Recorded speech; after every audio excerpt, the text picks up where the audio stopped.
Good morning, everyone, and welcome to session one of the Federal TRIO Program Subcommittee meeting. My name is Crystal Smith, and along with my colleague Cindy Jeffries, I will be facilitating this session and the February session for the subcommittee. At this time, though, I would like to turn it over to our lead subcommittee member, who is Aaron Washington with the Department of Education. Hello, everybody. My name is Aaron Washington, and I will be the subcommittee team lead. And welcome to day one of the TRIO subcommittee. Before we get started, we have a brief word from the Assistant Secretary of the Office of Post-Secondary Education, Dr. Nasser Paydar. Good morning, and on behalf of Secretary Cardona, Undersecretary Kual, and the staff at the Department of Education, welcome to the first session of the Subcommittee on TRIO.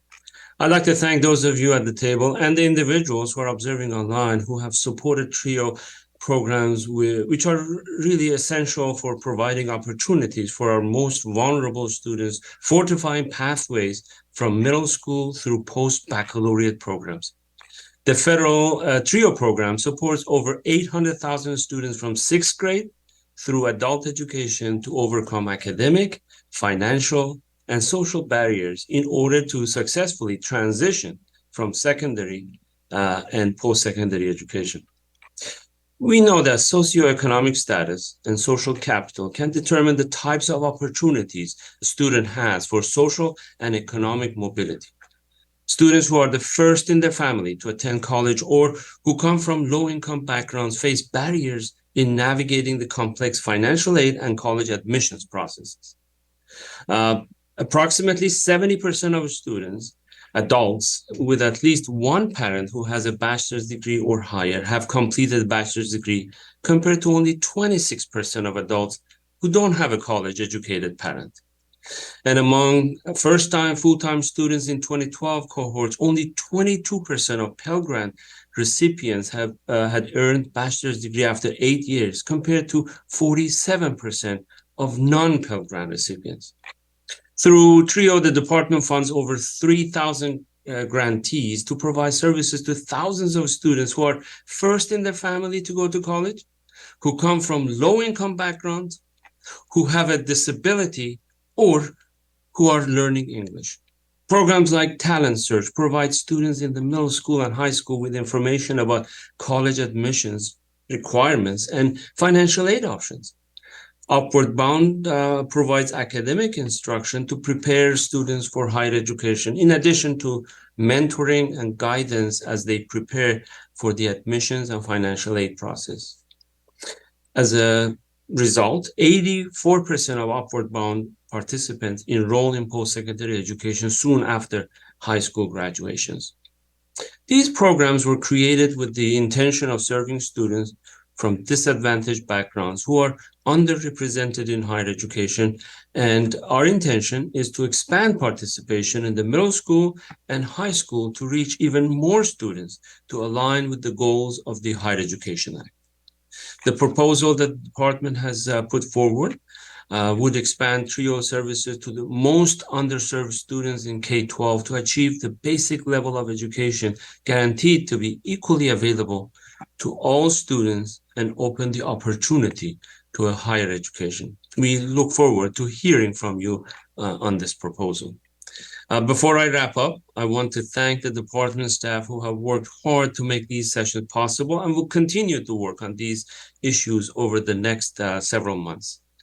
Thank you again to the members of the subcommittee who have volunteered their time to help us craft an eligibility proposal for TRIO programs that will only help to expand opportunities for more disadvantaged middle school and high school students in this country. We deeply appreciate the work that will happen over the next couple of months. Thank you very much.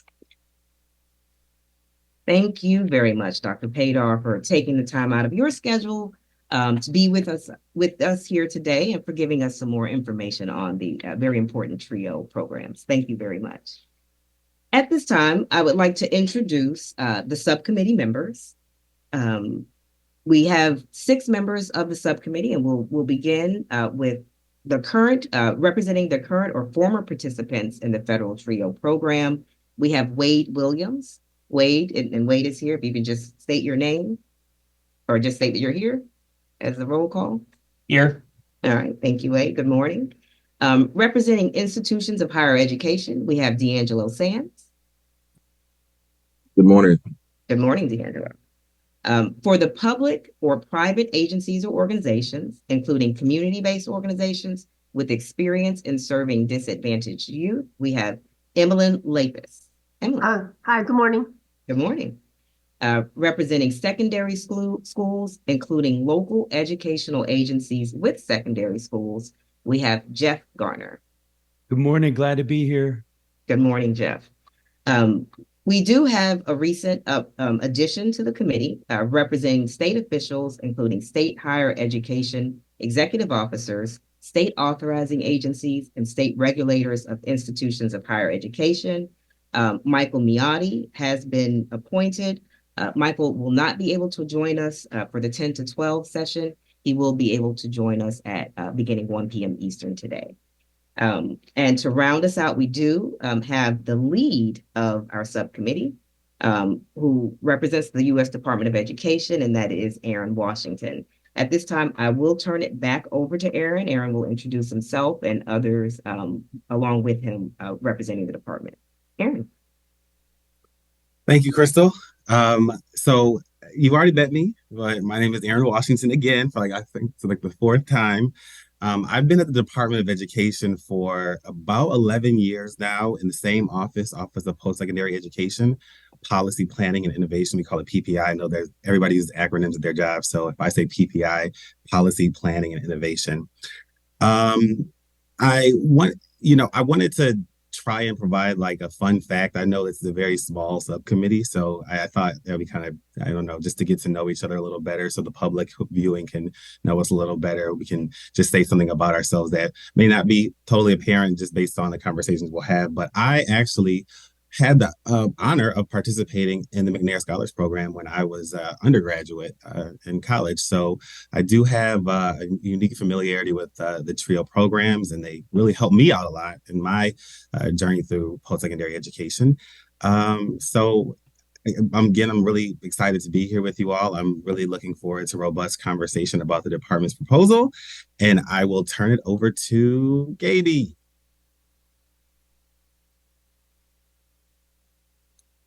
Good morning, everyone. I am so excited. Hi, Evelyn. Hi, Phil. I'm D'Angelo and Wade. I am so excited to be here this morning. You know, I love my TRIO community, and I love whatever is going to help us to move forward. And I thank you all for participating today. One fun fact about me, well, one thing is that I am TRIO eligible. If we were back in the day, I would be TRIO eligible. But another thing is one of my favorite foods. Well, my favorite food is a French fry. I love a French fry.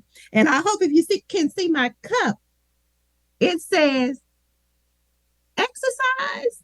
I thought you said extra fries because I love a French fry. So thank you all for being with us today. Go to Hannah. Hi, my name is Hannah Hodell. I am the attorney representative for the TRIO programs. I've been with the Department of Education since 2012 and with the Division of Post-Secondary Education since about 2019. And a fun fact about me is that I track how many books I read, and I've realized about 50 books a year. So if you ever need a book club recommendation, I'm always happy to provide one. I'm trying to get to one a year. So I need to step my game up. Maybe maybe get some recommendations. And last, but certainly not least, Vanessa Gomez. Good morning, everyone. I'm Vanessa Gomez. I've worked with the department for just under 4 years. I work in the same team as Aaron. So you guys have a great lead with you. My fun fact is prior to joining the department in 2020, I was in China. So I was a Peace Corps volunteer in China. Happy to meet you all, and I will be screen sharing. So that is my duty for today. Thank you. Vanessa will be doing so much more. Once we get into it, she was actually really integral in development of the issue paper that you all see that we'll all go through, and she'll be taking notes throughout trying to keep up with all of the conversations. So thank you very much, Vanessa. Crystal, did you want to? I mean, the whole subcommittee can do a fun fact. I mean, I think we're so, and open. I think it's appropriate. I will start off, and then I'll go through the rest of the committee, and I'll turn it back over to you. But I guess to keep it related to the Department of Education, I think reading just did a lot for me in education. So I'll follow Hannah's lead. I am an avid reader, and I probably read about 50 books also a year. But this is the first year that I sorry you all, I love an ebook. I used to love a good physical book, but I like ebooks. But this is the first time I've just recently read the book, the physical book, the ebook, as well as the audio book and the graphic audio book, where they kind of act it out. And so I'm looking forward to doing that more this year. All right, so I'll go in order that we originally. Well, no, I'm going to turn it over to my co-facilitator, and then we'll go to Wade. Cindy. Okay, thanks. Welcome everyone. I'm Cindy Jeffries, and like Crystal said, we both work for FMCS, and Crystal is going to be your lead, and I am here as backup, follow-up, support, and assist where needed. A fun fact, and Gaby, you stole my thunder. But this is the link that we have. I sit out on my lanai every morning because I'm in Florida and have that luxury to do. But I have a sign out there that is a motivational sign to get me going for the day that says, "Today I will be as happy as a seagull with a French fry." I like it. Thank you, Cindy. Mhm. Wade, your little about yourself and your fun fact.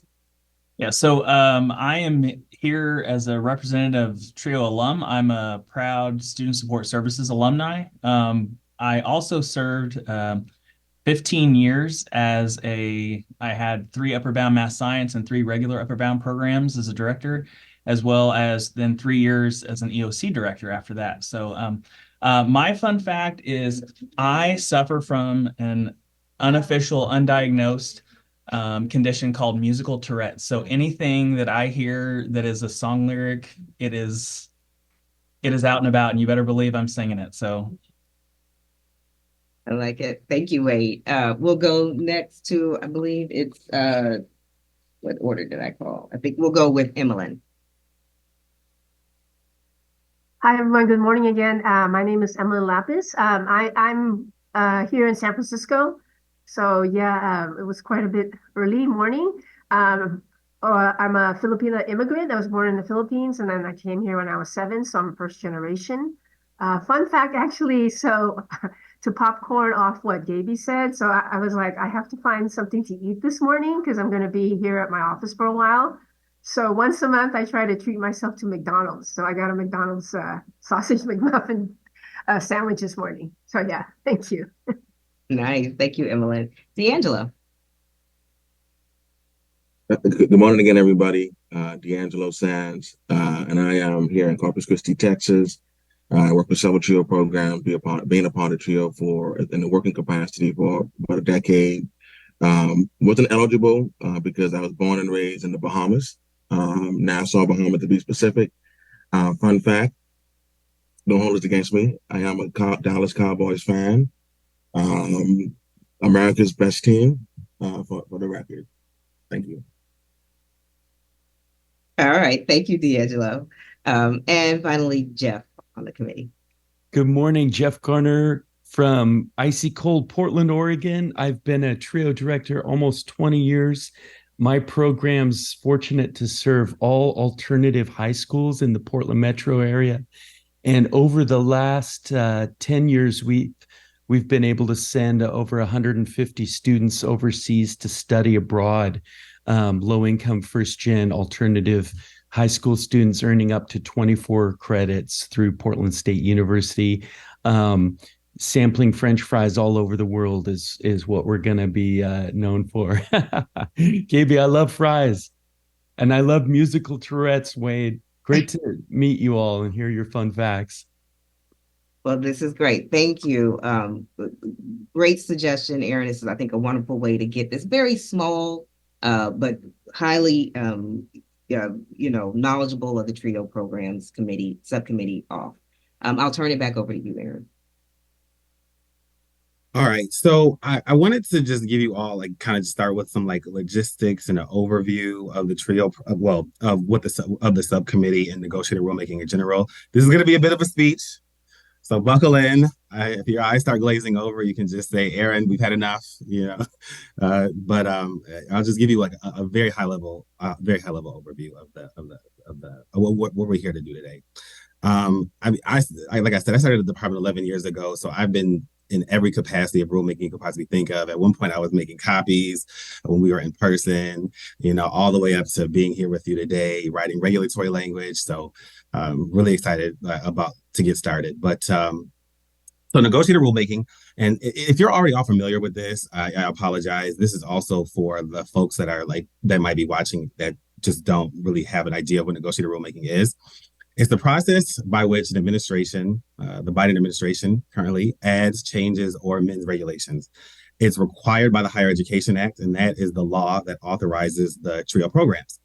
Historically, the department has brought together experts that represent constituencies. So if you had a chance to watch the first 4 days of the main rulemaking committee, you'll see that there was financial aid administrators represented, students represented, different sectors of colleges represented, like four-year publics, four-year nonprofits. So there's like a wide range of experts on the main committee. They represent their constituency by providing feedback, actual regulatory text suggestions. So sometimes they'll just say like, well, I think the department should do this. Or sometimes they'll actually say, hey, move that, change that sentence, move that comma, move the semicolon, make the and an or make the or an and. There are two people on the main committee that represent a constituency, a primary and an alternate. The primary supports or opposes consensus, and I'll talk about consensus in a moment. And the alternate does not, unless the primary is not in attendance. Everyone on the main committee must say yes to a proposal in order for the department to publish what we call a notice of proposed rulemaking with the exact text. So if everybody says yes, we want to say consensus for whatever language is proposed, then we'll publish that as a notice of proposed rulemaking. I also want to apologize. I think there may be some construction going on in the building, and I'm hearing some like drilling behind me. If it gets too bad, you can't hear it. Great. All right. If it gets bad, I can just find another room. So we'll publish that notice of proposed rulemaking with the exact text. Thank you, Crystal, for that. If consensus is not reached, so if everybody on the main committee, I think there's about 15 members of the main committee, well, 16, including the federal negotiator, who's Gregory Martin. If everybody doesn't say yes, then the department is not bound to publish notice of proposed rulemaking that follows the subcommittee's recommendation or any recommendation from the committee. The NPRM is just that. It's a proposed rule. Once the NPRM is published, the public will also have additional time to comment on it. So our regulations are published to this site called the Federal Register. And through the Federal Register, anybody from the public can comment. Those comments are published to a website called regulations.gov. And so that's even more feedback. So the negotiated rulemaking process is really a process of getting as much feedback from the public as we possibly can in order to, make decisions going forward about whatever the final rule will be. So if the department could potentially depart from language in the proposed rule, the notice of proposed rulemaking, due to compelling public comment. And usually you'll see that if we do depart, especially if we get consensus, if we do depart from something in the final rule, we always explain it in great detail why we decided to make that change based on some compelling public comment. So the subcommittee is gathered here today to make a recommendation on regulatory language for the main Program Integrity and Institutional Quality Committee. That's the name of the main committee. And we hope to achieve consensus on the subcommittee's recommendation. I mean, that's always the goal in negotiated rulemaking, is to obtain consensus. We want the folks in the public that are, providing us feedback, our experts, to all agree on the path forward. And, sometimes we always say, like the federal negotiator will always say, everybody has a different perspective. Everybody represents a different constituency, and you might not get exactly what you want out of a proposal, but if you can live with it, so that could also be a reason to vote not to vote, but to approve consensus on the main committee. So while the primary negotiator for the main committee supports or opposes consensus, the subcommittee does not have the same consensus. So we just make the recommendation to the main committee. It only advises.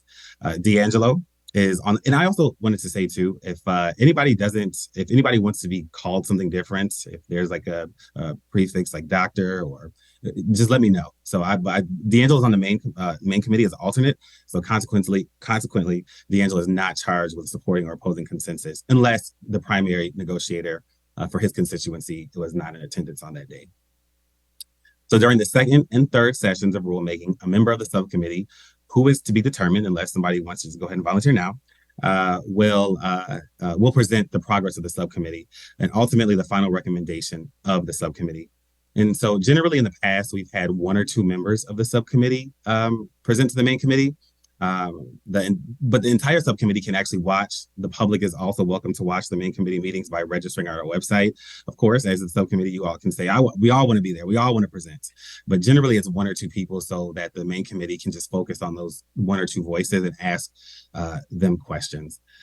Presentations in the past have varied. Some subcommittees have done PowerPoint presentations. Some subcommittees have provided like a one-page overview of the progress. Some subcommittees, so the last subcommittee that I represented, I think they did a PowerPoint. They did a PowerPoint presentation. Some subcommittees just provide the regulatory text and kind of just talk through it verbally. One time we had like an interview like type thing where like there was like they sat on the stage when we were doing it in person, and they like kind of like were volleying back and forth. It was really interesting. The sky's really the limit with the subcommittee. And I heard that somebody, I think Wade, I believe, you said that you are like really into music. So honestly, we've never had a song before. So I mean, if y'all want to do a song or a feature-length movie, I'm totally down for that as well. I'd be willing to sing. I can't sing, but I'd be willing to participate. So my role is simple. It is to listen to your feedback, answer questions when I can. I will not be able to answer every question. I can say that right off the bat. Sometimes I just won't know the answer, or sometimes I'll need to take it back to the department. So when I can't answer a question, I'll ask our general counsel, Hannah, to step in, or Gaby, our director of student support services. And like I said, at times we just won't have an answer. We'll have to take it back. And I know that's kind of frustrating sometimes. I can understand, but sometimes I will have to say, we'll just have to take that back. Vanessa, as I noted, will share her screen, note recommendations. And so if a subcommittee member wants something put on the screen, or if FMCS, Crystal wants something put on the screen, or if me, Hannah, or Gaby wants something put on the screen, we'll just let Vanessa know. And Vanessa also can, take his liberty to like put relevant things she hears on the screen as well. And that could be in a comment bubble, or sometimes we'll just cross language out and put new language in there. That doesn't mean that it'll be like the final subcommittee recommendation. That just means that we're just trying to take notes and like keep up with the discussion. I'm almost done. I know I've been going for quite some time. Like we said, limit to 5 minutes, and I've been going on forever. But so I will assist you all in coming up with a recommendation for the main committee. We'll go through the language that the Department of Education has recommended as a starting place in the issue papers, so that you have an idea of the federal government's perspective. However, I don't control your recommendation, and you'll present what you want to the main committee. And one thing to keep in mind is that there are 15 negotiators and an additional federal negotiator that gets to weigh in on consensus for the proposals as well. I am not a federal negotiator. The only federal negotiator for this committee is Gregory Martin. And if you watch in February, if you didn't get a chance to watch the last 4 days, if you watch in February, you'll see who Gregory Martin is. I can't tell you yes, the department agrees, or no, we don't wish to go in that direction, but I may at times after a lunch break or during the second session in February be able to relay a general direction that the department could decide to explore based on the commentary that we hear today. At the second session in February of the subcommittee, you may see different proposals or different amendatory language from the department. And again, as the subcommittee, you can accept or reject them and go to the main committee with your own proposal. Once this information is presented to the main committee, they will have a chance to question the subcommittee's rationale and even change the language prior to the consensus vote. We'll break today at 12 noon, and then we'll resume at 1 p.m. Please keep your cameras on for the duration of the meeting. But if you need to step away or take a break, you can, from just staring into the camera the whole time, you can turn it off. But just but for the public's sake, I think it helps to see folks and just get to know us a little better. So I also want to say I talk very fast. I know that I am from Buffalo, New York. I don't know if it's a Buffalo thing or not, but if I start to like kind of go too fast, like anybody can just, Crystal as a facilitator, anybody can raise their hands and say, "Hey, Aaron, we need you to slow down. You're just talking way too fast." So with that, do you all have any questions? Okay, hearing none. All right, hearing none, I will just go over. First of all, thank you so much, Aaron, for all of that, for going over, giving us, a general overview of negotiated rulemaking, what the main committee does, and what here at the subcommittee we're tasked with doing. I do just want to briefly explain my role again as a neutral third-party facilitator. Cindy and I work at the Federal Mediation and Conciliation Service. It is a very small agency. It is independent. We are trained in facilitation skills. We are here to help this process. You all are the subject matter experts about TRIO programs, and we are here to make sure that the discussion flows, that we're timely, and that we, to the best of our ability, stay on topic and on track. So myself and Cindy will be helping with that. There are a few things that I want to point out. First is, and Aaron did mention this, you all may not know because we don't see it, but there actually is an American Sign Language interpreter right now that is interpreting everything we say for those that are watching in the public. So to the extent that we can, those of us from Buffalo or Houston that, we tend to talk a little fast, if we can be mindful and just talk at a mindful pace, right, so that the interpreter can ensure that everyone understands everything that we're saying. The second thing is it's a small group. If you've watched if you watched the last committees or anything earlier this week, it was 3 times the size. So we are smaller.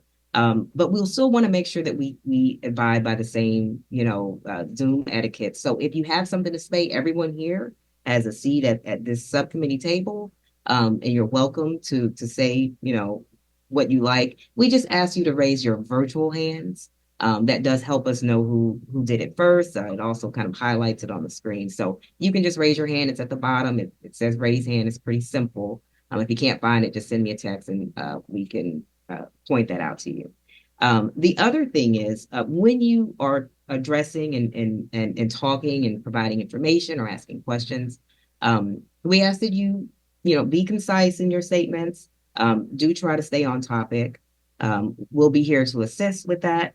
The other thing is while we don't have a set time limit, we're probably going to start breaking in around 5 minutes. If your remarks go over 5 minutes, we'll just, bring that to your attention and ask you to wrap up just so that other people may have an opportunity to speak. And that just kind of facilitates more of a conversation, a back and forth. Doesn't mean that you can't rejoin the queue, but we are asking you to be mindful of that. With that said, Cindy, can you think of anything else, any other housekeeping or? No, I think between you and Aaron, you've done an excellent job covering everything. All right, excellent. With that being said, I do think we are ready to turn it over to Aaron. Now, Aaron mentioned Aaron is not timed. He is the lead of the subcommittee, so he may have to speak a little over 5 minutes, right, to kind of explain or give us an overview. So we won't really be looking at his timing, so to speak. But with that being said, Aaron, we'd like to turn it over to you to give us an overview of, I think we're going to begin first with a summary of the 3 TRIO programs that are at issue today, correct? All right. Yeah, so my next section is about 2 hours. No, just joking, it's not 2 hours. So yeah, I just wanted to, so for the public, I know that you all are experts in this area, but for the public that may be watching, I just wanted to give a super high level brief overview of the 3 TRIO programs that we'll be discussing today. I do also want to turn it back over to Crystal when I'm done to, just in case somebody from the subcommittee might want to offer more with their personal experience about the TRIO programs, or anything that you'd like to add to the discussion about what the TRIO programs actually do, or like some like real world examples of how they've been implemented. And also, Gaby, of course, as the Director of Student Support Services, can jump in at any time to provide any more information that she would like to add. A lot of this information is publicly available on our website. So the Talent Search program identifies and assists individuals from disadvantaged backgrounds who have the potential to succeed in higher education. The program provides academic, career, and financial counseling to its participants and encourages them to graduate from high school and continue on to complete their post-secondary education. The program publicizes the availability of financial aid and assists participants with the post-secondary application process. Talent Search also encourages persons who have not completed education programs at the secondary or post-secondary level to enter or re-enter and complete post-secondary education. The goal of Talent Search is to increase the number of youth from disadvantaged backgrounds who complete high school and enroll in and complete their post-secondary education. So it's kind of a high-level overview of Talent Search. Did anybody else want to talk about their personal experience? Gaby, did you have anything?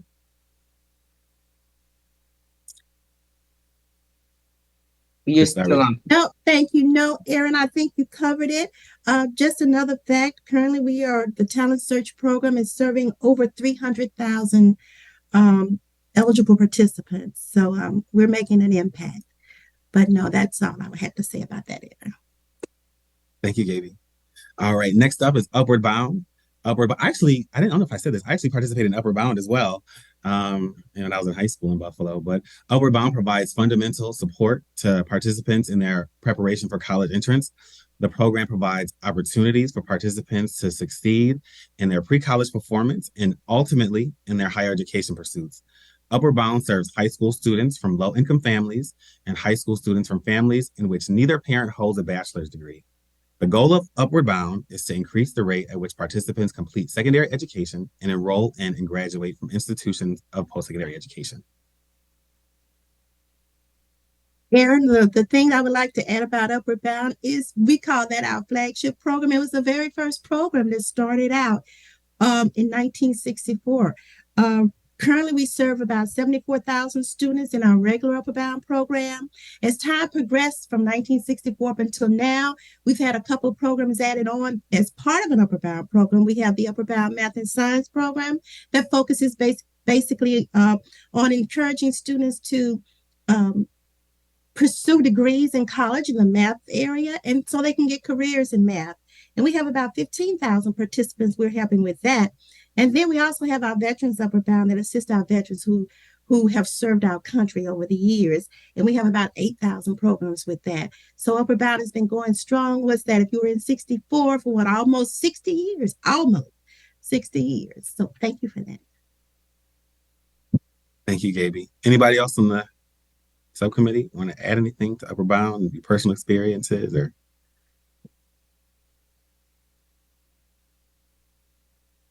No, Crystal, we have anybody? I can't see that. Oh, no, we don't. All right. Okay. All right. And the final TRIO program that the department is proposing to discuss today is the Educational Opportunity Centers. So the Educational Opportunity Centers program provides counseling and information on college admissions to qualified adults who want to enter or continue a program of post-secondary education. The program also provides services to improve the financial and economic literacy of participants. An important objective of the program is to counsel participants on financial aid options, including basic financial planning skills, and to assist in the application process. The goal of the EOC program is to increase the number of adult participants who enroll in post-secondary education. Yes, Aaron, we did not want to leave our adults out because we all need assistance, and that's exactly what EOC does. We work on providing information for college enrollment, the college application process, financial aid. We try to assist those adults who did not pursue, or maybe they thought they could not pursue. Our main goal here is to always provide the motivation and support that is necessary for our participants to succeed.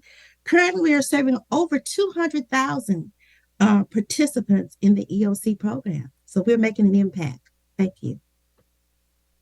Does anybody else want to add anything about EOC? All right, Aaron, I think you're free to move on. So All right. that brings us to the overview, right? That's it. We're into the overview of the issue papers. So I think maybe would be a good time for Vanessa Gomez. Chris, did you want to share? Yeah, Vanessa, do you mind sharing the screen for on page 1? There we go. Oh, thank you so much, Vanessa. Let's see. So let me move this out of the way. There's so many screens up. So I know you've all had a chance to read the issue paper. I think they've been published on our website for quite some time now. So as you can see there, the subcommittee is tasked with one topic, and that's what the department is proposing. It's one topic, and that is to review eligibility of TRIO participants in the 3 pre-post-secondary programs that I just discussed, the 3 TRIO programs that we just gave a high-level overview of. Currently, each of these programs outlines that participant eligibility must include a review of citizenship. So participants must be U.S. citizens, U.S. nationals. U.S. nationals are individuals that were born in American Samoa or the Swains Islands. They can also be a participant in the 3 programs can also be lawful permanent residents. That lawful permanent resident is so sometimes I'll be like using terms that are listed in statute, the law. And so I know that our language in 2024 has progressed a little faster than some language that may be in the statute, but these are legal terms. They're not terms that like we've just created for this subcommittee. But lawful permanent residents are also eligible to participate. These are individuals that have been granted lawful permanent residency in the United States by the U.S. Department of Homeland Security, or DHS. So I'll probably refer to the agency as DHS throughout the rulemaking. Residents of freely associated states. There's a compact of freely association that governs the relationship between the United States and individuals from the Republic of the Marshall Islands, the federal states of Micronesia, and the Republic of Palau. And also, eligible non-citizens are able to participate in TRIO. This appears in the TRIO regulations as individuals that are in the United States for other than a temporary purpose and provide evidence from Immigration and Naturalization Service of his or her intent to become a permanent resident. So the regulations still say Immigration and Naturalization Services, which is INS, but the agency the name of the agency changed to DHS. So that's the agency that they're referring to in the regulations. And so I know that we've gone through a lot of information, so I just wanted to stop here to see if there are any questions. I did not go through every single category of eligible non-citizen. There are several categories of individuals who are here for other than a temporary purpose that are eligible to participate in TRIO. So I can go through those if you like to provide an explanation if you're not familiar with them, or maybe the public might want an explanation. I mean, I don't know how we would know if the public wanted an explanation, but if you're hearing from the public that they want an explanation, I saw a pause there. Okay. So thank you, Aaron, for the summary of the issues. And before we actually get to the proposal and your overview of what the department is proposing, I do just want to point some things out before we start making comments from the subcommittee. One, you are able to use the chat feature, and that will become part of a transcript. So everything that we say will eventually be transcripted as well. So we can help out the people that are going to be typing and also speaking slowly and clearly. But you can put things in the chat box. So if there is something that's said that you agree with, that's great. You don't have to raise your hand, just simply to say, I agree with what has just been said. That you can put support for in the chat box. That there is a record of it. The department will see that, there are a number of people that agree. So that will just help us on time and still creates that record. So do feel free to use the chat. You can also share links, if there's other information that you want people to look at, that's helpful. You can put that there. Just know that eventually anything that is in the chat box in Zoom right now will be, it can be made available to the public. So, and it will become part of the record for this. Is there any questions about that before we move on to hearing the overview of the proposal? Okay, seeing no hands, Aaron, I think we are free to move on. All right.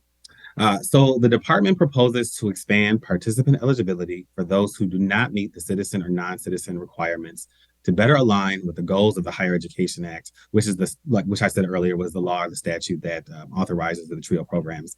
So I highlighted earlier in my brief overview of the three programs in question that they were authorized and have served students from underrepresented backgrounds, which include homeless or unhoused individuals, individuals with disabilities, individuals who are limited in English proficiency, and individuals who are in foster care or are aging out of foster care, and also lower income individuals. We propose that if a prospective participant does not meet the existing requirements, then the individual would be able to qualify for some of the three TRIO programs if they are enrolled in or seek to enroll in a high school in the United States, the freely associated states, or one of the U.S. territories. So by seeks to enroll, we're referring to students who are in 6th, 7th, or 8th grade, and students that may have dropped out and are re-enrolling in middle school or high school. Otherwise stated, a participant that is not a U.S. citizen, national, or eligible non-citizen would be able to participate in the three TRIO programs under discussion if the prospective participant is enrolled in or seeks to enroll in high school in the United States. Since we're limiting changes to the programs that serve students at the high school level, McNair and student support services are not included in our proposed changes. In deciding to expand services in a world of limited resources, the department has determined that the most vulnerable populations are children who do not yet have a basic education, which is a necessary step on the pathway towards post-secondary education. We also believe that these changes will help simplify program administration. Simpler and broader eligibility criteria will especially help programs where the TRIO grantee may be providing a range of services to students with differing levels of intensity and involvement. Because there's an overlapping purpose of the TRIO programs to support students from the most disadvantaged backgrounds and prepare them for a post-secondary education, we believe that expanding the TRIO grant programs to provide supports for additional underserved K-12 students to achieve this most basic level of education will further the statutory purpose of these programs.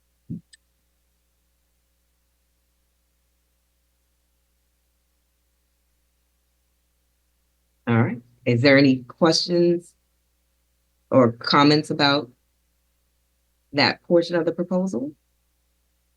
Yeah, we'll get down, Crystal. We'll get down into like the actual like reg language soon, yeah. But like, thank you for pausing here because, for like asking for it because I just want to take a deep breath. I know like it's a lot of like me reading and a lot of, so I just want to if anybody has like general comments so far. Mm-hmm. All right. It looks like everyone is tracking. I think we're free to move on. Yeah. All right. So we know, and I know that there are many issues in the TRIO space that you will likely want to bring to the table beyond participant eligibility. Things like technical fixes, changes to definitions, or anything beyond the scope of participant eligibility that appear in other parts of the TRIO regulations. The department has proposed this issue paper to limit the topic to participant eligibility. So keep that in mind when developing proposals for the main committee that may greatly deviate from the area we have proposed here. I think another thing to keep in mind is that the main committee has, I don't know, I can't see the screen, but maybe with a show of hands, did anybody get a chance to watch the last 4 days of rulemaking? Or not even all day, every day, but just any of the days? So I know D'Angelo probably has. I'm seeing some head nods. All right. He was there. So thank you, Crystal. The main committee has topics related to accreditation, return of Title IV aid, state authorization, distance education, and cash management to discuss in addition to this topic. And so if you had a chance to see it or you watched the main committee sessions during February, I think the department also publishes they're not up yet. They're not up yet, but I think we'll also publish them at some point to our website so you can just take a look at them if you're interested in looking at other topics. You'll see that each topic has kind of an allocated time, like I can't remember, Crystal, what is it, like 1-2 hours for each topic per day? I think that's what we did. Or like some of the topics also have a day. Right. Yeah. Accreditation had a little bit more, but that's about right. Mm-hmm. Yeah. So, just keep that in mind that there are other topics that the main committee has. That is not to say that this topic is not extremely important to you all, the department and the public, and actually the participants that participate in TRIO. It's just to keep in mind that there are other topics discussed, and we will have to allocate time during the second session for one of you or two of you to present to the main committee on TRIO, and there could be a lot of discussion about this one topic. So I'm only intending to caution the subcommittee from submitting proposals that the main committee would not be able to take and that will limit the ability to reach consensus, because that's the whole goal, right? Like the whole goal is to try and, I guess, persuade the main committee to reach consensus on what we present to them. And we do believe that this proposal, even here, even pre discussion, will greatly expand access to the TRIO programs. All right. So does everyone understand the scope that Aaron is presenting for what we're discussing? Okay. So at this time, Aaron, I think we are ready to go into what we call the red text, right? The proposed amended language. We will start with 643.3, who is eligible to participate in a project with talent search. And it is shared on the screen now. Thank you. So we'll just take talent search and the EOCs together. I know they are totally different programs, different goals, but we can take them both together. I think staying on talent search, Vanessa, is fine because the language we're proposing to add is exactly the same. So let's see. We're proposing to add one paragraph, and you'll see that in red. I think it's 5. Let me 6. All right, 6, paragraph 6. And that paragraph reads, so basically, we're maintaining the citizen, non-citizen requirements, right? So you'll still see, like I talked earlier about, a participant would have to be a U.S. citizen, permanent resident, national, or eligible non-citizen, or a resident of a freely associated state. But then we're proposing to add that if an individual does not meet one of these requirements, then the individual is enrolled in or seeks to enroll in high school in the United States, territories, or freely associated state. So, and that is so that's the same, like, Vanessa, would you be able to scroll down to Education Opportunity Center? Yeah. So you can see it's the same. It is the same. It's the same language for both those programs. I'll pause there. Okay. And if we can, if just be specific, since Aaron has proposed that we look at both of them together, just say, these are either related to both talent search and EOC or just one or the other. Okay. So we see Aaron has provided us with the department's goal, as well as the proposed red language. Are there any comments?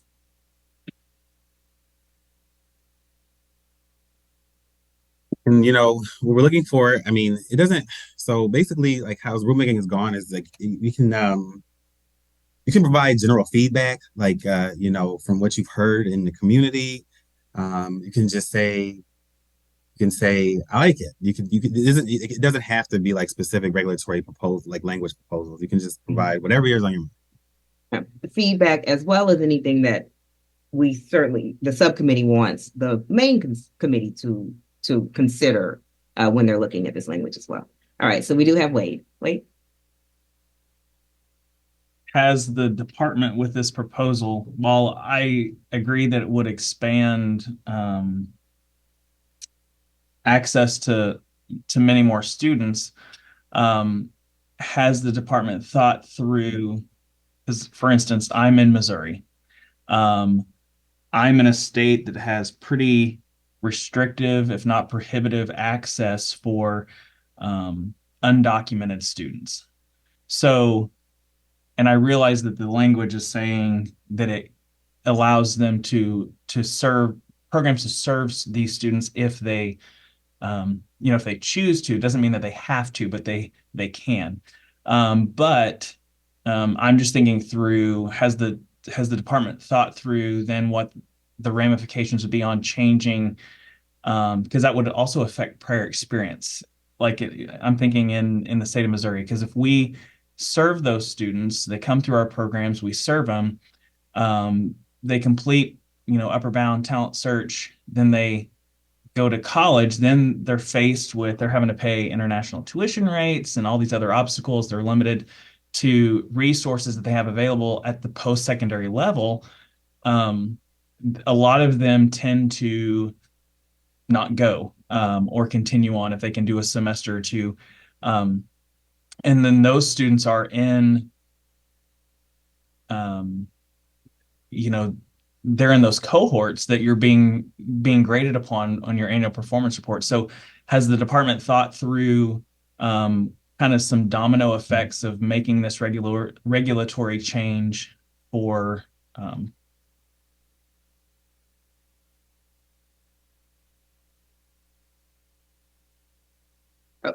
Aaron, okay. All right. Thank you, Wade. Aaron, looks like you have a response. Sure. Yeah, well, thank you for that. So, the first part, which so in proposing to add paragraph 6 to the regulations, that would mean so a program could, if the language is adopted by the main committee, a program could not choose not to serve a student that was eligible for participation in the 3 TRIO programs we're discussing. So if the prospective participant met all the criteria, like if they were not a U.S. citizen or eligible non-citizen, but did enroll or seek to enroll in high school, the program could not deny them admission if they met the eligibility criteria. I think there are some other eligibility criteria for each of the programs that we're discussing that Gaby can get more into, but as long as they meet all of the eligibility criteria, a program, obviously this is not a final regulation yet, but if this were to become a final regulation, a TRIO program couldn't deny them access to the programs based on their undocumented status, as long as they did meet that criteria of enrolling or seeking to enroll in high school in the United States. So I hope that answers your first part. We are aware that there are some institutions that, as an admissions policy, like some post-secondary institutions, as an admissions policy, do not accept undocumented students, and so that the Department of Education itself, the federal Department of Education, generally does not have authority over admissions requirements for schools. There is one interesting place that we do. I won't get into it's kind of related to service members, but we generally don't have authority over admissions requirements, so we wouldn't be able to comment on the the admissions requirements for a post-secondary institution in the state of Missouri. So you are correct. A student, if the proposal were adopted and to become final regulation, there could be, let's say, an upward bound student that met all the criteria under the proposal, an undocumented student that enrolled or sought to enroll in high school in the United States, and then subsequently sought to enroll at a college in Missouri that did not accept undocumented students as for post-secondary education. But the Department of Education itself has authority over the federal Title IV federal student aid and the federal programs that it administers, including the TRIO program. So that's I'd turn it to Hannah or Gaby to if they had anything more to add to that. Hannah, I would yield to you if you want to go first, if you had anything to add. I don't have anything to add at this time. Okay. Well, Wade, you're absolutely correct. We would look at the annual performance report to determine how we would still be able to capture that information if a student, say for instance, is not, if say for instance, an upper bound program is not able to say that participant went on to college because they did not enroll. But also keep in mind that when you are establishing an objective, you sort of keep all those barriers in mind when you are establishing that objective. So you could still perhaps meet the objective based upon how you've done your research and you're strategizing for that objective, and you can still meet that objective. But of course, for our programs, we always want to know what happens to a student. So it is perhaps we would have to adjust the APR, maybe add another field where it would say unknown or some other thing on there. But we would take all of that into consideration for the APR. Thank you, Gaby. Emily. I just wanted to say, well, and sorry to have a contradictory comment as to what Wade said, but in California, I think this added language will be significantly beneficial for our programs. We are fortunate, California being a little bit more liberal, maybe the Bay Area specifically, that our colleges do accept undocumented students. The challenge is with the financial aid support that they are limited to. But I do want to say for California, this will be very helpful. I know a lot of my TRIO colleagues would appreciate this. So thank you. Thank you, Emily. Any other comments about the proposed changes to either the talent search or the ELC? D'Angelo. I thank you so much. I do want to say, I do appreciate the department. Oh, D'Angelo, if you can speak maybe a little closer, because it sounded like we lost. Yeah. Is that better? It is. Okay. I do want to express my appreciation to the department for considering serving or adding an additional population to the group. We know that TRIO programs have a large group, a diverse group that we currently serve. Where my concerns lies, though, is really on the collegiate level, is once the language is added and students then transition or graduate from high school, where do they go next?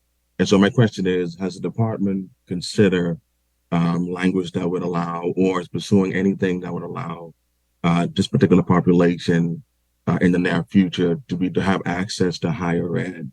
Or is there anything in the works that would give TRIO programs some kind of idea when how to guide students from where they are now to where they go next, and so forth. I hope that makes sense.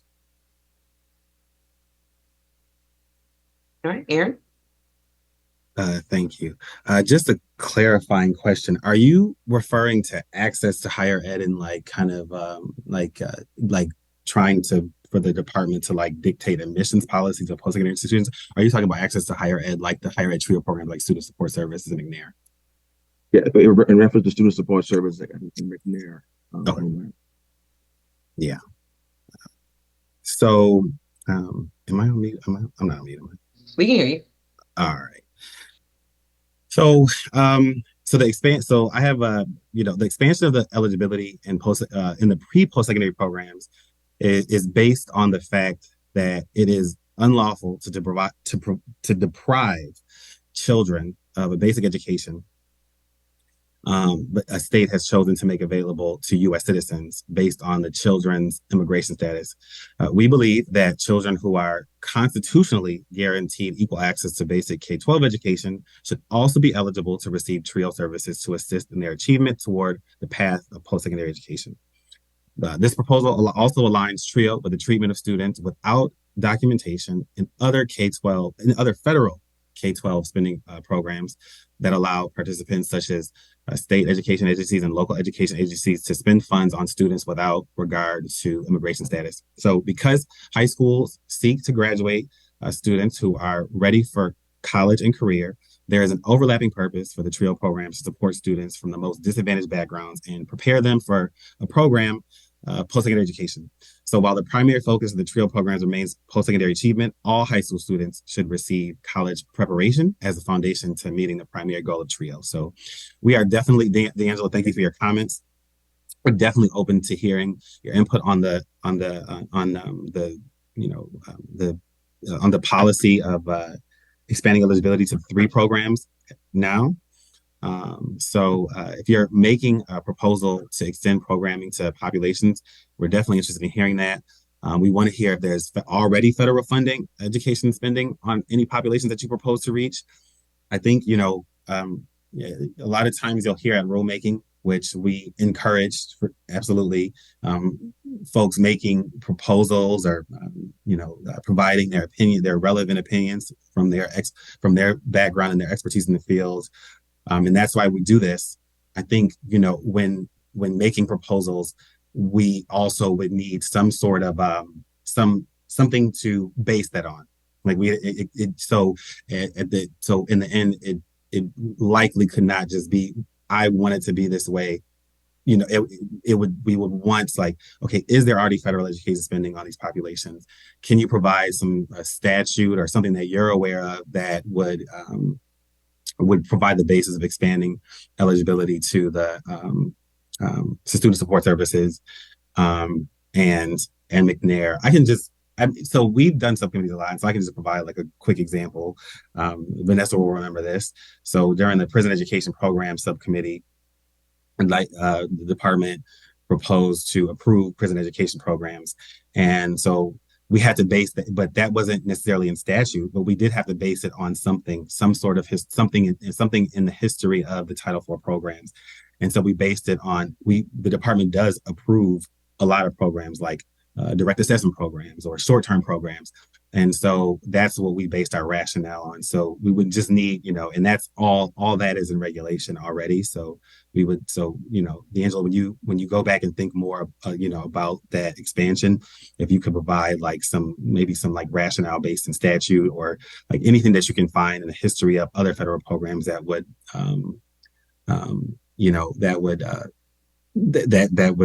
that could be persuasive in expanding the eligibility beyond the 3 TRIO programs at hand. All right. And before I get to Jeff, I can just add, if along with any proposals, as Aaron was saying, if you do wish to make proposals about anything, adding on to the existing 3 or getting support for looking at any of the other TRIO programs, you can do so by sending that information to us, your proposal over to us, to myself at FMCS. We will distribute that out to everyone, including the department. And as Aaron said, just try to the best of your ability, add some rationale or some reasoning, as well as any red text if you're going to be proposing any language. Make sure that that's clear. So that could be sent over to us, and we'll make sure that everyone has an opportunity to see it. We'll also be sharing that with the main committee. So with that said, I'll go to Jeff first. Jeff. Thank you so much. I wanted to mention and a question. I really applaud the decision to serve all of our students in post-secondary education. Thank you for that language. In the 60s, the civil rights movement, TRIO was a champion and had battles and fought really hard to gain bipartisan support for a specific language that we're serving low-income first-generation students. I'm wondering, in the historical light of civil rights achievements and bipartisan support, has the department considered this change and how it might affect our ability to get reauthorized funding from bipartisan Congress? With the shifting of partisan lines of inquiry, we are and with race consideration and being rejected by the Supreme Court and post-secondary education, I'm wondering just what kind of thought the department has put into keeping our programs safe and with funding and for the department and TRIO in general. Aaron, did you have a Yes, go ahead, Aaron, and then we'll. I can't speak for what Congress would do. Just the legislative branch, the executive branch, we're tasked with totally different things. So I would like to I don't want to say I'm going to pass on that one, but I would like to kind of, you know, at least for my responses, stick to what the executive branch can do. We certainly, the Department of Education supports this proposal. You know, we believe that expanding access in this way is going to help a lot of disconnected youth. So you know, so I can leave that there. Hannah, Gaby, anything? All right. That's they say no, but Jeff, that is something you can put into the chat, your question, that for the department's consideration. Thank you. Thank you, Jeff. Wade. This is not as much the TRIO alumni hat as the former EOC director hat question that I have, but can you guys talk through maybe I'm just curious. I understand the language and the proposal for upper bound and for talent search, and I realize that those are pre-college, and I realize EOC is also considered pre-college as well. But when you also are looking at regulations for EOC and who can participate, there's the whole being over the age of 19. They can be under the age of 19 as long as they're not eligible to be served by a talent search program. And as long as they wouldn't dilute services. And I know for EOCs, there's kind of, having dealt with program officers and stuff before, it can be a little tricky, some of those conversations about, technically it's not written anywhere, but I was always told, no more than 10% of my total number should be, high school students or high school seniors within the number that I'm serving in the year.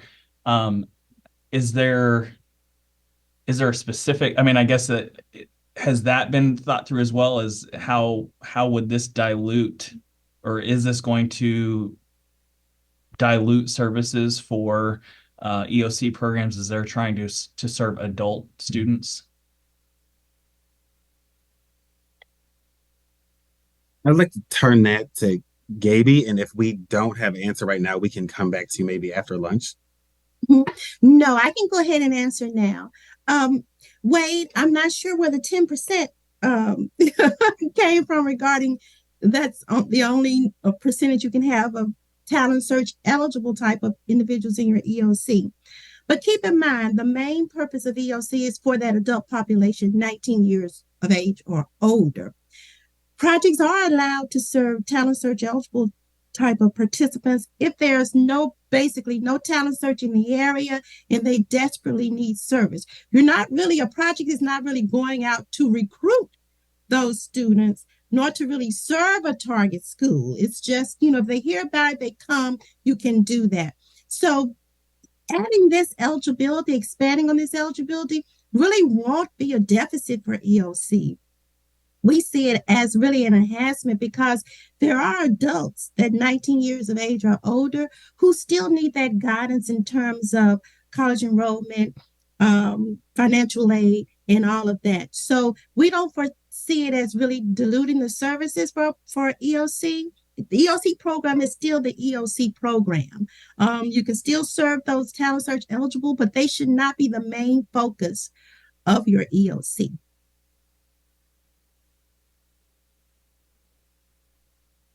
All right. Looks like, did you have something to add, Wade?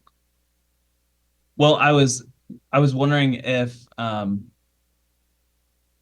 no, because I think because the language is focused on more about the youth and not necessarily the undocumented adults. So I won't go there yet unless I'm just trying to think it through. Is there a better way to write something to broaden eligibility for EOC adults? But this is more focused on the youth, I believe. So.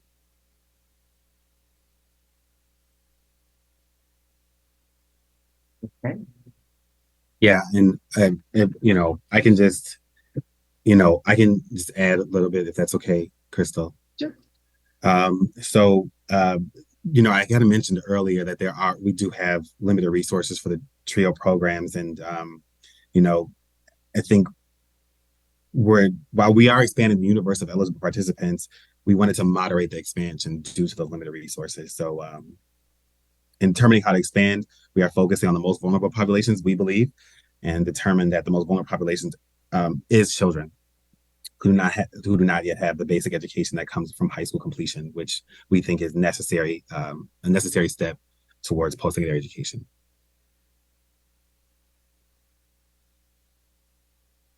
All right.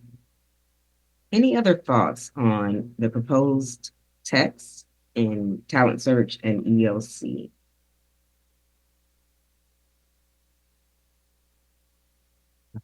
Is your hand still up, Wade? No, okay.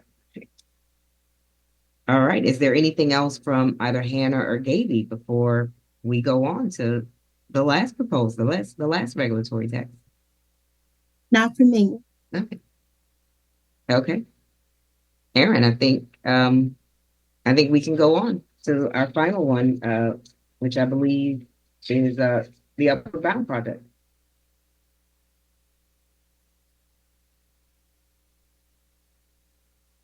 Oh, you're on mute. I'm on mute. And Vanessa has shared the screen. All right. So let's continue the conversation with amendatory language of upper bound. Here, we're proposing to add a paragraph that reads, if an individual does not meet the requirements of paragraphs 1 through 5, the individual is enrolled in or seeks to enroll in a high school in the United States, territories, or freely associated states, provided further that an individual who is eligible to participate under this paragraph is not eligible for a direct cash stipend. And so under 34 CFR, the CFR is the Code of Federal Regulations. That's where like the upward bound regulations are. You all know that. This is for the public. 34 CFR 645.42. Upward bound may provide a monthly stipend to a participant who participates on a full-time basis, and the amount of stipend is outlined in the regulation in the law.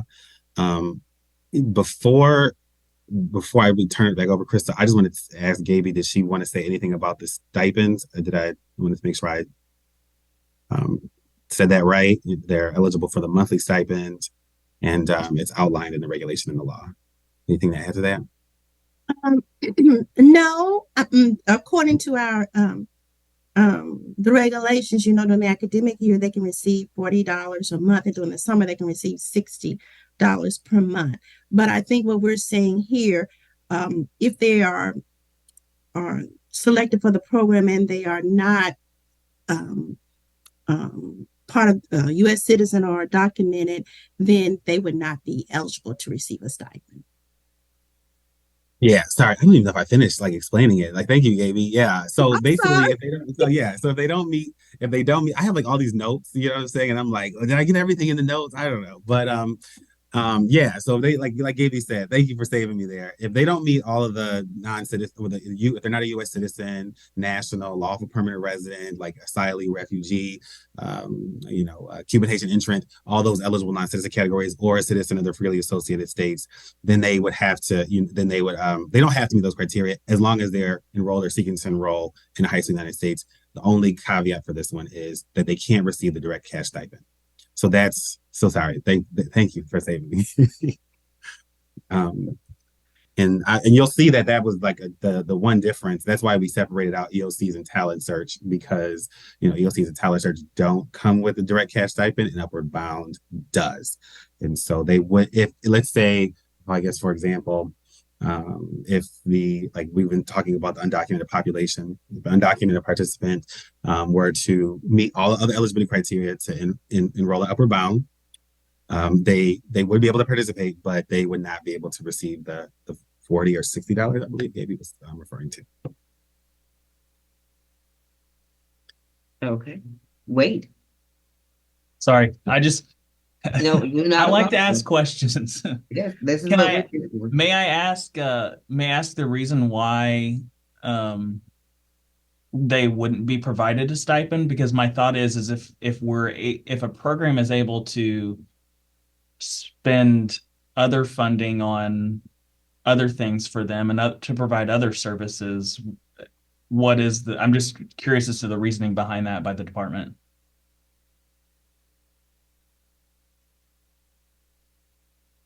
Aaron. This is like shows like how good I am with computers. I'm like, let me look over, let me look over. Okay, all right. So we believe that, oh, Hannah, did you want to go first? Yeah, I think I'd be happy to speak to part of Oh, that.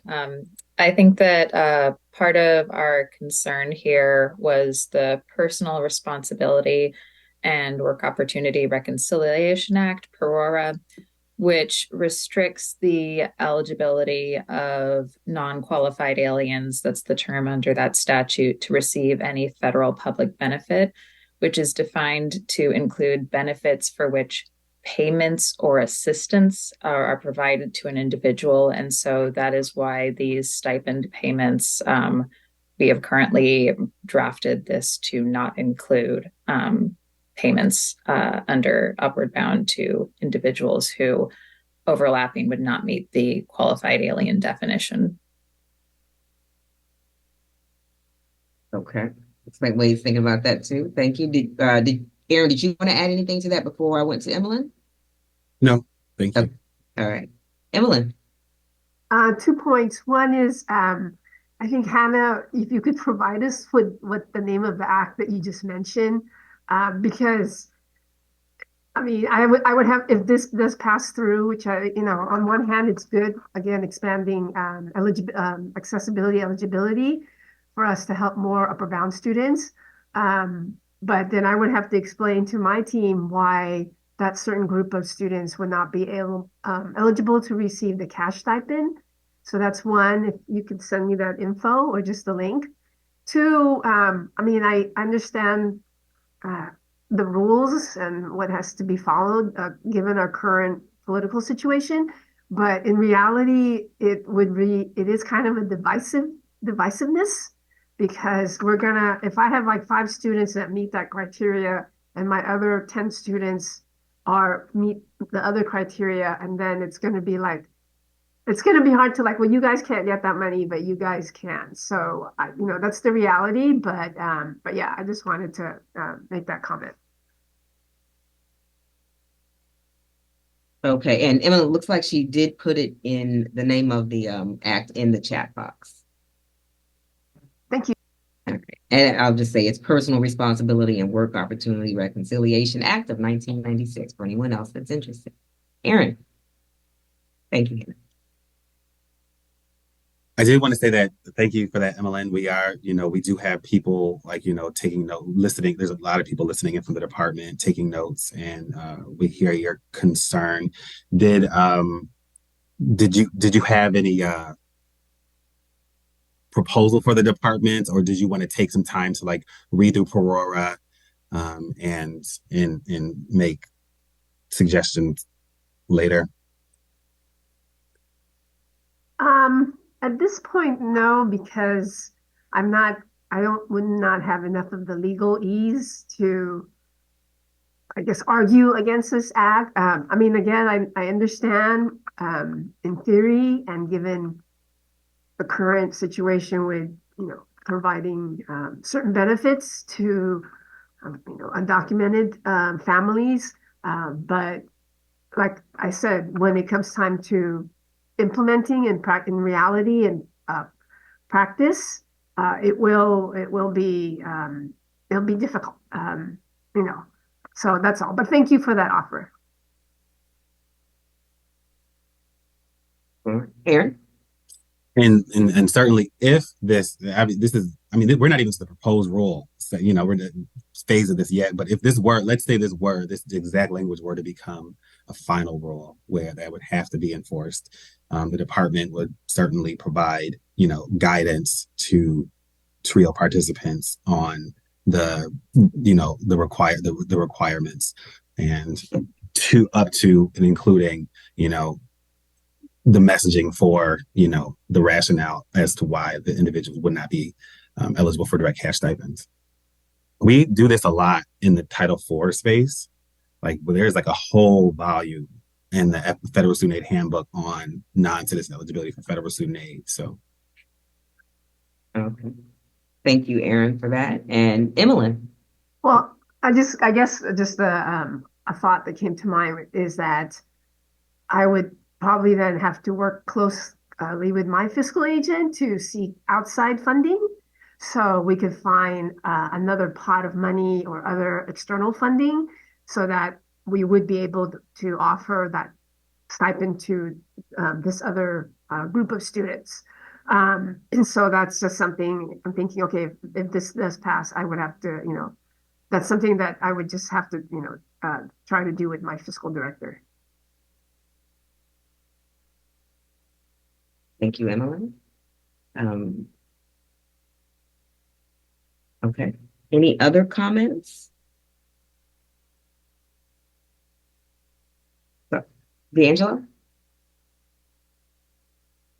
Thank you so much. Well, again, I do appreciate what the department is doing and looking to expand services for students. And really, and I think it's something that is a great gesture. I think it's something we can look at. Right now, at the moment, I'm not sure it would be the best time to approach it. And hear me out on this. Across campuses for TRIO programs, we are constantly fighting for support on some of our campuses. We are very much aware of the political climate, and that TRIO programs have been a target. One of the concerns I have is with expanding eligibility, that TRIO funding beyond today or beyond this proposal being targeted in future legislative approaches, as well as on campuses. In today's climate, too, there are some campuses that do provide additional support for TRIO programs, but I just wonder if, with adopting this language and opening up, what kind of ramifications will follow thereafter. And I don't know if there's more of a statement, but if you have anything that you can provide to help TRIO professionals and TRIO programs think along those lines, on what we can expect, or maybe check the temperature on the timing of providing this type of language. If we can simultaneously maybe address the collegiate portion of it at a later date. There's just a thought, but I welcome any feedback on that from anyone. Thank you.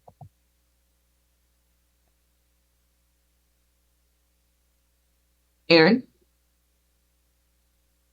I think a comment was made a little earlier about, what could happen with TRIO funding in the future. I don't know if I said it. I can't, because like that Congress is authorized with,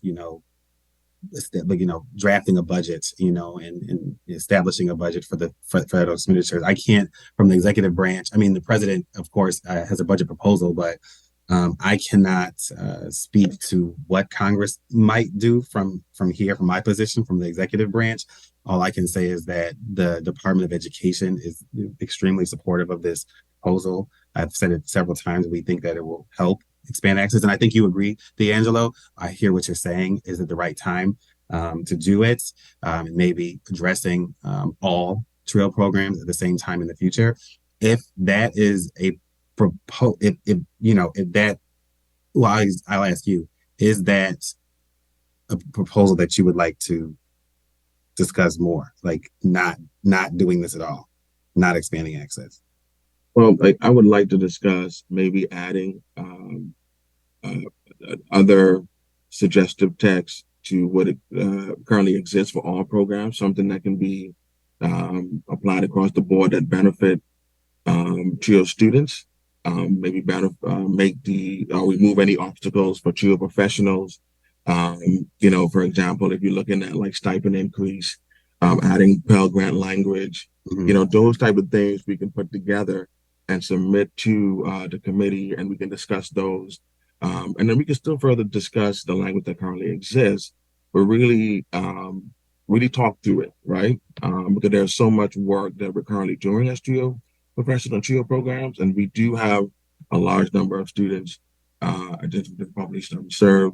Again, I'm an immigrant myself here, and so I understand the need, and I'd be in a position where I needed help and I received that. And I want to make sure the TRIO was always poised to serve as many students as we possibly can, but also have things added or put in place to provide additional support for those on the ground that's providing these services, where we don't overextend ourselves, where we don't increase turnover, or we feel like our offices are truly burdened with good work, right? And so, yeah, I would be open to, if the department be open to receiving some information that we can share some proposal language, maybe some changes or adjustments. I would love that if we can do that. All right, thank you, D'Angelo. I'll allow Aaron to respond. You're responding to. Yeah, well, thank you. Okay. I mean, Daniel, thank you for that. I think we are certainly open and receptive to receiving any proposals. I know Vanessa Gomez stands ready to put the issue papers on the screen. If you want to, we have until 3 today, so you can. If I don't want to put you on the spot. We have lunch in what 20, About like about 30 30 minutes. minutes. So, thank you, Crystal. So maybe after lunch, if you want to come back and talk through some language, I just want to make sure I didn't interpret what you were saying. For some reason, I thought you were Yeah, saying maybe hold yeah, off yeah, on yeah. certain things. But, and then I did hear you say, that you wanted to consider some other issues, like stipend increases. Now, I will say to that. So I think it's really important, so I know you are all familiar with this, and so I'm really saying this for the public's benefits, but I think KB will correct me. Section 402A of the Higher Education Act kind of is where the TRIO programs are authorized by the statute, the Higher Education Act. That is the law that authorizes all this stuff in post-secondary education at the federal space. Well, not all of it, but at least the stuff at the Department of Education. I think, it might be helpful to look at the statute to see, we want an increase in the stipend for upward bound. Just to look at the statute to make sure that, and I don't know, Hannah or Gaby can talk to this better than I can, but if the statute says, well, upward bound students receive $40 per month or they receive $6 per month, that's something that Congress has mandated, President has signed, and it's made it into law. So you'd have to weigh whether the Department of Education, through its regulatory powers, can actually change the amount of a stipend through regulating if the statute is already dictating how much money folks can get. And I know you talked a little bit about Pell Grants. I think I understand what you were talking about. Like, there was a comment yesterday um, during the public comment period of rulemaking. You were there, asking to expand the definition of low-income individual to include Pell Grant recipients. Again, there, I would also say, it might be helpful to look at the statute and see, like, if there is a definition, which I believe there is a definition. I'm not saying that we can't talk about it after lunch, but just to see, like, hey, if there's already a definition about, 100%, 50% of the poverty level or things like that, how you see the department changing a definition that's in statute. But yeah, but for sure, submit everything through to Crystal and Cindy, and we can also throw it up on the screen, and Vanessa can type some stuff after lunch or now if you want. It's up to you. All right. I just want to pause here and see if Gaby or Hannah had anything additional to say before we go to Wade. That's not look like they did. Okay. I just want to say thank you, and I will look at probably sending something during the lunch hour. Okay. My ability. Thank you. Okay. Thank you, D'Angelo. Wade.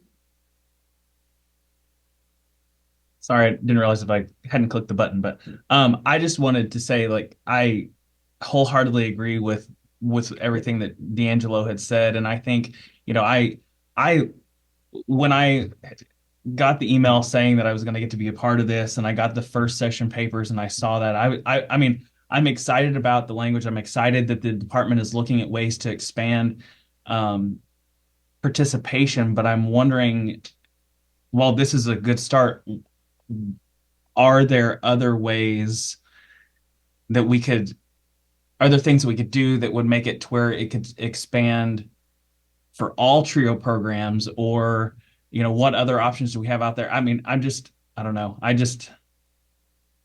love TRIO. I love everything that TRIO does. I love the impact that it has made on my life. over the nearly 18 years, what I've seen it do for other students and people in my area. I just want to look at all options we have available to expand for everybody and maybe not just specific programs. Aaron. Yeah, so okay, so what I'm hearing is basically from the committee that you would like to see the the language expanded to student support services in there. Would that be correct? Yeah. All right. So I get, you know what, Vanessa, would you mind sharing the document and we can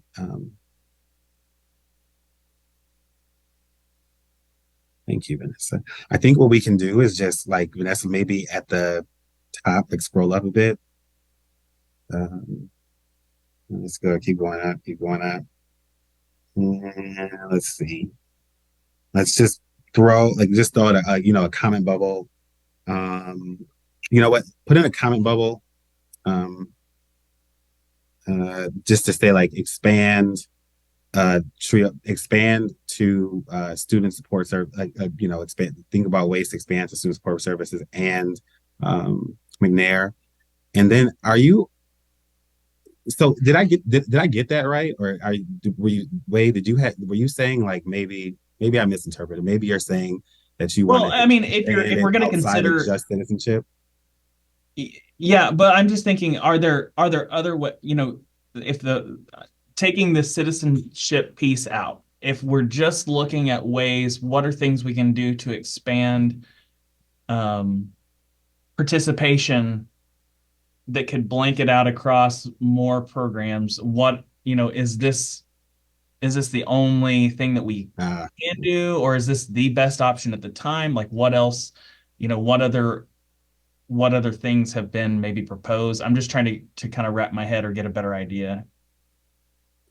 So maybe we can edit that, Vanessa, to just to say, like, can the department think through ways to expand access beyond just a alternative, beyond an alternative to meeting the citizenship requirements? Yeah, I think. Now, wait, does that capture a little better? Or no? Mhm. Okay, thank you. Yeah, and I can just say that that's kind of like why we're here, like, to um, you know, get your feedback, and I think, we've tried to select you as experts in the field to provide us with that information. So, Wade, when you go back to your constituents that you represent and or just, amongst the subcommittee, now or after lunch, if you have suggestions that we can add to this comment bubble, this is the department's, proposal, right? This is what we've thought through in our discussions, but we want to hear from you. Are there other ways as well? So we're more than welcome. We're more than welcoming of your thoughts there.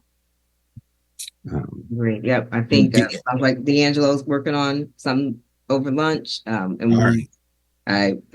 we beseech others to do and think the same. Emmeline. Yes, hi. So Jeff posted something on the chat, and I don't know. So we, of course, having support from COE, we were provided some other recommendations that we wanted to present. I didn't know if that was gonna happen after lunch.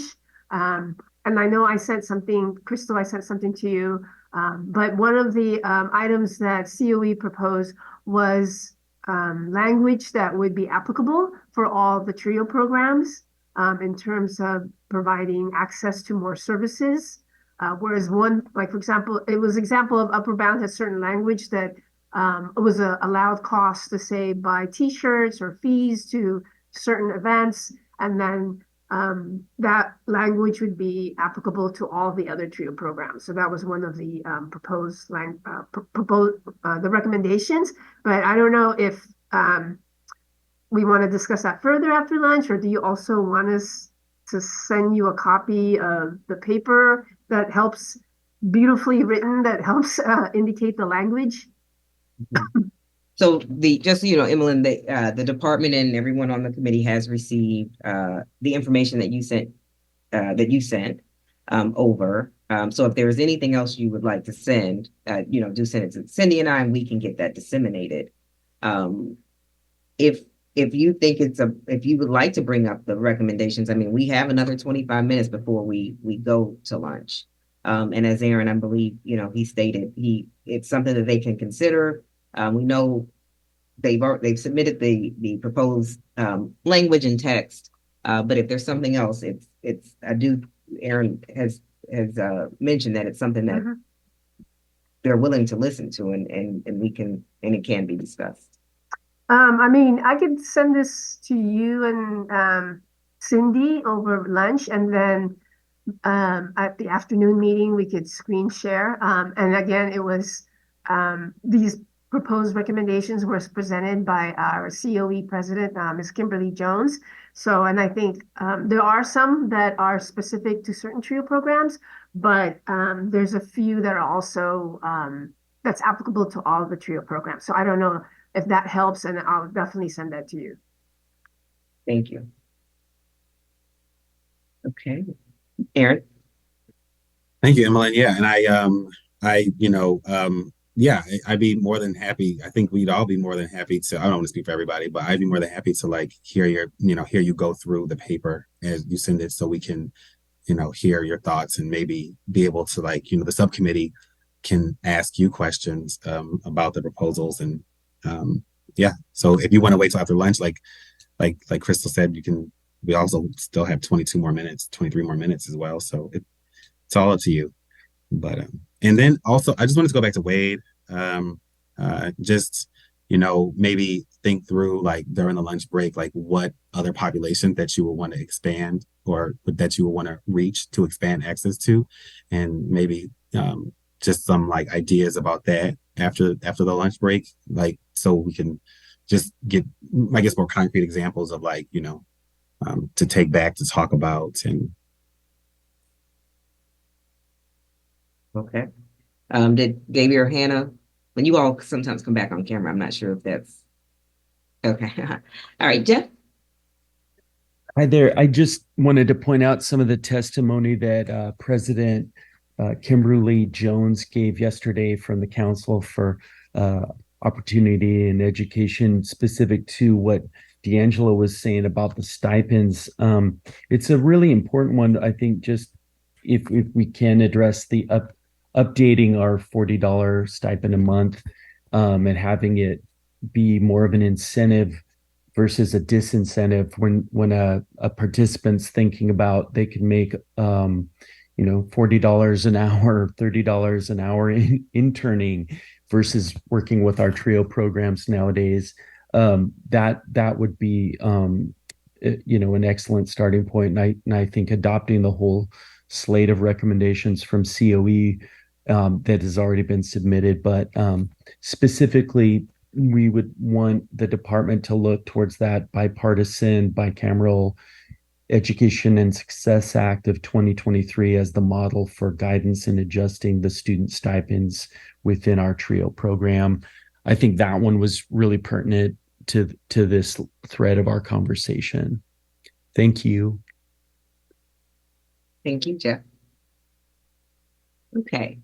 Any other comments? I know it looks like, Aaron. So Jeff, it sounds to me like what you just said is going to be part of what Emmeline has. Is that right? Emmeline, is that part? Are you going to be talking about the COE recommendations? Oh, okay. All right. Just making sure. All right. Thank you. Okay. Any other thoughts or comments that we have right now about any of the information that Aaron so expertly walked us through? Thank you for that. I have 11:40. We will, if we remember, we do have a member of the table that's not here, so we will come back for lunch. and look at some of the proposals that we may receive. If you can get those over, just remember Word format, highlight any proposed changes, etc. We'll get that out. If Aaron, do you have anything at the department? I think we can break a little early for lunch. And Cindy. Yeah, I just want to double check. Aaron, you did say that Vanessa that has the capability of making changes, and making notes and things, live, right? A couple things. If you can come up with your suggestions, or things that you'd like to see, you could do just like what Aaron just did with, I believe it was Wade's idea, and put it in as a comment so that they can take a look at that. You can actually write a proposal that you send to them, however you choose to do it. We do have 2 hours yet this afternoon. I also want to say that if any of the committee members need a space to work together, because it seems like at least a couple of you have, said, yeah, I'm along those same lines. If you need a space so that you all can sit down and work on your thoughts together, we can give you a breakout room to do it. Just let us know what your needs are. Okay. Aaron and You know what? Let D'Angelo go first. I'm sorry. okay, D'Angelo. So I was gonna request a breakout room. I think that'd be a great idea for us to meet if my other members are comfortable with that, or okay with that, so we can talk to, just so that we're not repeating the same pieces when we get back on the call, and maybe help with efficiency there, if that's okay. Okay. So, or would you like to go to that breakout room after the lunch break, or do you want to do it now? I'm open to now if my colleagues are okay. You're Yeah, open. you do it now. Okay. We can do that. Anything else? Cindy, just correct me if I'm wrong. We're still coming back at 1 p.m. Eastern. Right? We're still going to come back at 1 p.m. Eastern officially, back live. But for now, it's 11:42. If there's nothing else, we will adjourn for your meal. I know it may not be lunch for others. And we will put you all in the waiting room. We'll put you all in a break room. So we will adjourn for a meal, assemble back at 1 p.m. Eastern. Thank you. Did you all want the department in there? Just so I don't. You don't have to. You don't have to have. You can do it by. I don't. Right. Let us know who you'd like to put in there, and we'll make them. We'll send them an invite if they. Maybe it's just a subcommittee thing. You know what I'm saying? Y'all brainstorm. Okay. See, D'Angelo was like, no. He was like, I don't want to say it, but I'll say it. All right. Aaron, I think what I heard was that they want to kind of align their thoughts to better use of time, so things aren't getting repeated and repetitive. Yep. Okay. Yeah, that sounds good. Perfect. Okay. All right. Thank you. All right. So we'll end this part of the session if it hasn't already.